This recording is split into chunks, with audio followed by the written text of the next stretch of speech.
rugpjūčio 22 dieną, to garsaus mitingo prie Adomo Mickevičiaus išvakarėse, būtent varveklį areštavo KGB ir tardė. Tai jisai ten ir pradėjo rėkauti Saugūną, kad aš jums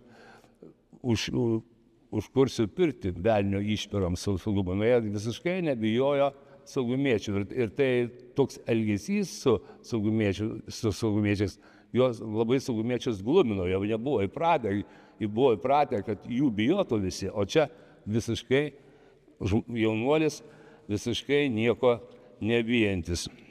Ir pats varveklis, kas įdomu, kad daugelis, nebūtinai pankų, bet ir pankų, 90 metais, 91 metais labai įsitraukė į tautos atgimimo gyvenimą ir tas varveklis, čia vat, Suminauskaitė atsuktuvas pečiūra,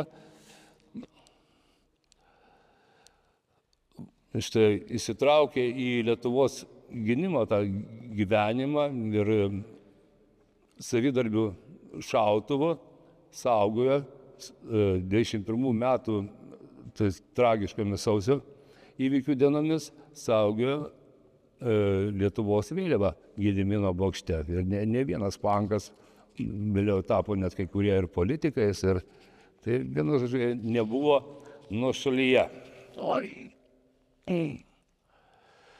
Prieš muziką bėgęs geležinės uždangos. Rokas, džiazas, čia.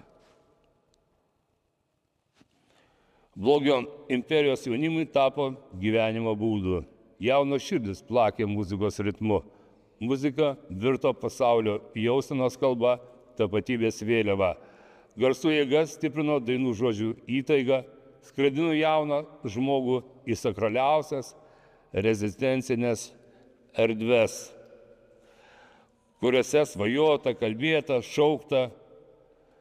Klausytojas su kūrėjais konstravo simbolinę tikrovę, kurdami savo vaidmenis, rasdami kitų galimybių būti nerealiame pasaulyje, kuriami simboliniai reikšmių pasauliai, jaunatiškas naivumas, sentimentalumas turėjo kažkokios natūralios gilumos, nereikalaujančios ypatingo sudėtingumo. Pasaulis suvoktas tiesiogiai ir paprastai. Neoficiali muzika Lietuvoje sklido muzikos įrašais, besikuriančių lietuviškų ansamblių, gintarėliai, dobilas, kertukai, antanėliai, gėlių vaikai, raganiai, nuogiems lenkščio, čies, VC repertuaruose ar šiaip pavienių mėgėjų buvo atliekama jaunimo susibūrimuose. 61 metais Lietuvą pasiekė naujosios muzikos plokštelės. Tos plokštelės buvo įrašinėjamos ant rentgeno nuotraukų.